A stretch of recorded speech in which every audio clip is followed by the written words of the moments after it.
आज मैं 8th class को एसएसटी का चैप्टर 1 पढ़ाने जा रही हूँ और इस चैप्टर का हेडिंग है कहाँ, कब और कैसे।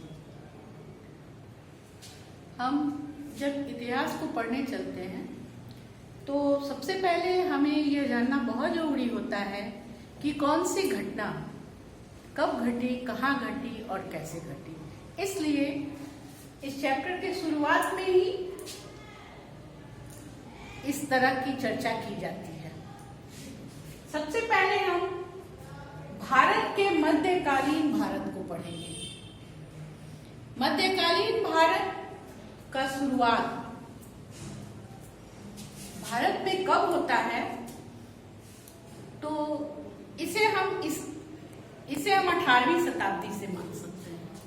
यूरोप में इसका शुरुआत 15वीं शताब्दी से माना जाता है, जब वहां पुनर्जागरण हुआ था और धर्म सुधार आंदोलन हुआ था। लेकिन भारत में मध्यकालीन शुरुआत 18वीं शताब्दी से हुआ, जब मुगलों का शासन अंत हुआ और अंग्रेजों के शासन का शुरुआत हुआ।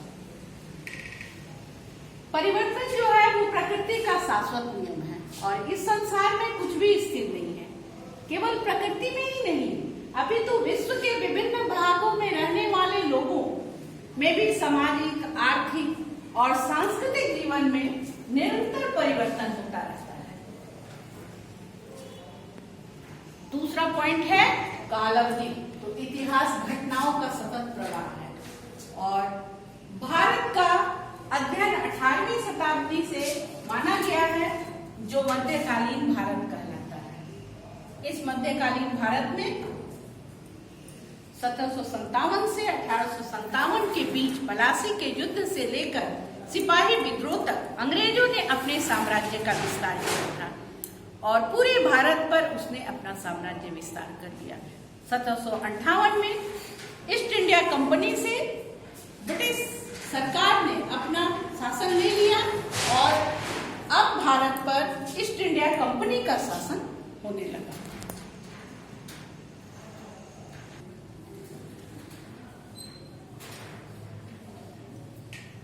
शासन से भारत में सामाजिक और आर्थिक बदलाव आना प्रारंभ हो गया।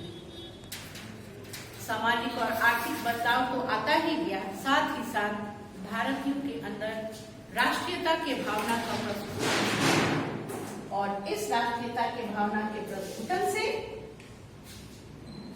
भारत में राष्ट्रीय आंदोलन का प्रारंभ हो गया। राष्ट्रीय आंदोलन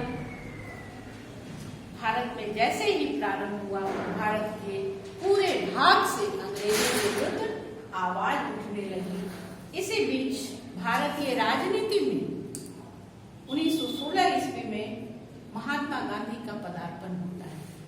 तब महात्मा गांधी ने इस राष्ट्रीय आंदोलन को जन आंदोलन बना दिया और सभी भारतीय, चाहे वो कृषक वर्ग हो, व्यापारी वर्ग हो या शिक्षित वर्ग हो, मजदूर वर्ग हो, सभी लोगों ने एकजुटता के साथ अंग्रेजों का विरोध किया और अंततः 1947 में विभाजन के साथ भारत स्वतंत्र हुआ।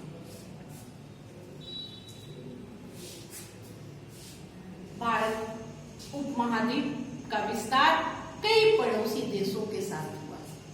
भारत से अफगानिस्तान, नेपाल, श्रीलंका, बांग्लादेश और बाद में पाकिस्तान और बांग्लादेश के रूप में पड़ोसी देशों का पदार्पण हुआ। अब हम पढ़ेंगे कि भारत के इतिहास को या भारत के मध्यकालीन इतिहास को समझने के लिए हमें किन स्रोतों का सहारा लेना पड़ता है।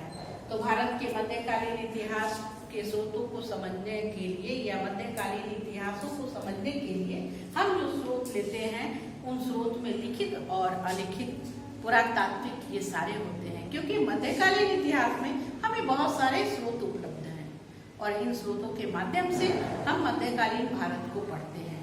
मुद्रा के रूप में, स्मारक के रूप में, शिलालेख के रूप में, साहित्य के रूप में, धर्म साहित्य के रूप में और आत्मकथा के रूप में, यात्रा वृत्तांत के रूप में इत्यादि। बस